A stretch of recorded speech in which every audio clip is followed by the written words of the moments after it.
Hi everyone, I just wanted to give a brief market update as regards what's happening in different equity markets, so stock markets around the world, and also a brief explanation of how currency affects performance.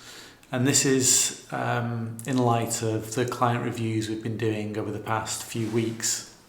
And we've been looking at the performance of the underlying investments, and all the markets that they're invested in are actually doing quite well. But we find that because of the effect of currency movements over the past several months, that's actually dampened the returns or even reduced them. And it's a strange effect, the currency stroke stock market relationship.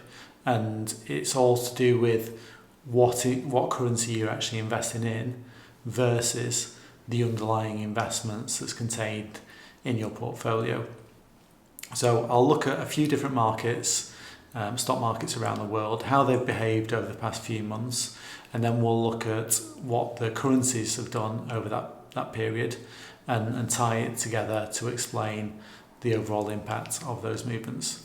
So if we first look at the performance of the US stock market, so this chart here is the S&P 500 index. So this is the top 500 shares in the US. And if we look at a longer term chart, so this is a monthly chart dating back all the way to the 80s, you can see the performance has been superb. And then if we get closer in, weekly chart, still very good, but we can see this recent dip. So the market reached all-time highs early 2025 and then came down as a result of concerns about tariffs and global trade, etc. Quick recovery followed from April onwards, and we're now at all-time highs again in the US market. And then we can switch to the FTSE 100 in the UK. Similar sort of picture. Market rallied up to sort of early 2025, dipped again, and then back to sort of all-time high levels. So that market's doing quite well too. Look at the German stock market. Again, similar picture. The key point there is that we're at new all-time highs again in the German stock market. So that just gives you a flavour of what's happening in stock markets in general. But as I've been reviewing my clients' portfolios, I've seen that, as I said earlier, the performance hasn't been particularly great over the past few months, even though markets have reached all-time highs. And that's partly as a result of the denomination of the currency that they're invested in. So most of our clients, they're based in the Eurozone and therefore have euro-denominated portfolios. But if we look beneath the bonnet, so to speak, what's underlying the portfolios is a range of international currencies, because we adopt a global portfolio mindset. We don't want to be just invested in the Eurozone. We want to have exposure to the globe. And in investment terms, the US is the largest market for investments. And if you look at the MSCI World Index as a barometer of how stock markets should look in a typical portfolio, the US is about 60 to 70% of global market capitalization. It's huge. And therefore, irrespective of which currency you're investing in, whether it be sterling, euros, Swiss francs, dollars, by virtue of the fact that a lot of that money is going to go into the US, then there has to be a currency conversion into US dollars in order to purchase those underlying investments. Now, this brings us on to the currency effects, because we don't necessarily have to just consider the performance of the underlying shares. We need to think about the currency. And I'll just show you the chart of the euro dollar and how that's behaves. In fact, let me just flip back to the S&P index, because I want you to see one particular date. So this is a daily chart, and we can see here 19th of February here. This was the sort of previous all-time high of the US stock market, and this was Liberation Day in the US, and from that point the market fell. So that was the 19th of February. But as I said before, we've now surpassed those all-time highs. We surpassed those about 2-3 weeks ago. Now, if we switch back to what's happened between the euro and the US dollar, we can see here, let's look for the 19th of February again. So 19th of February is down here. So we were at about 103, 104 US dollars to the euro. We've now climbed to as high as 1.17. So that's about a 12 or 13% appreciation in the value of euros against the dollar.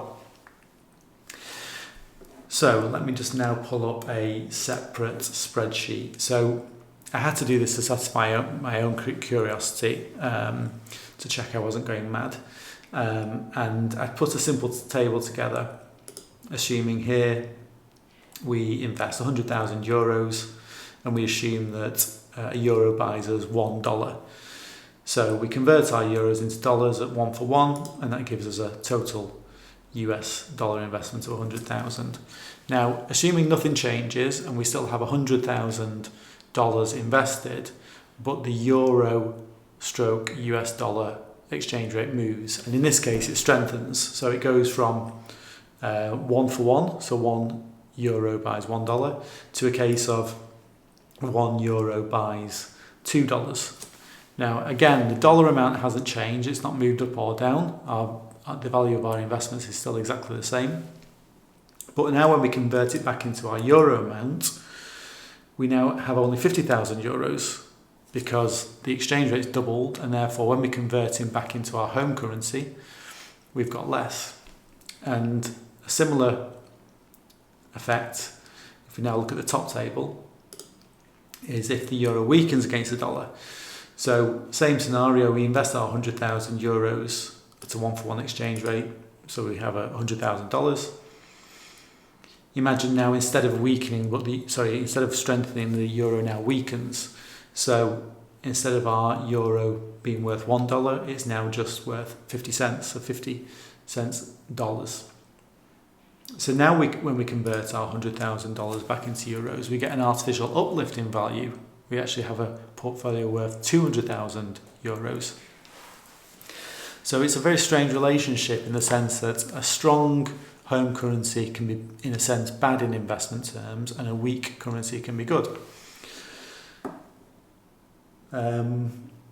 Let's flip back to the euro chart and the longer term picture. So now we're looking at this monthly chart, so we can see this recent rise from the sort of February lows to the June, July highs.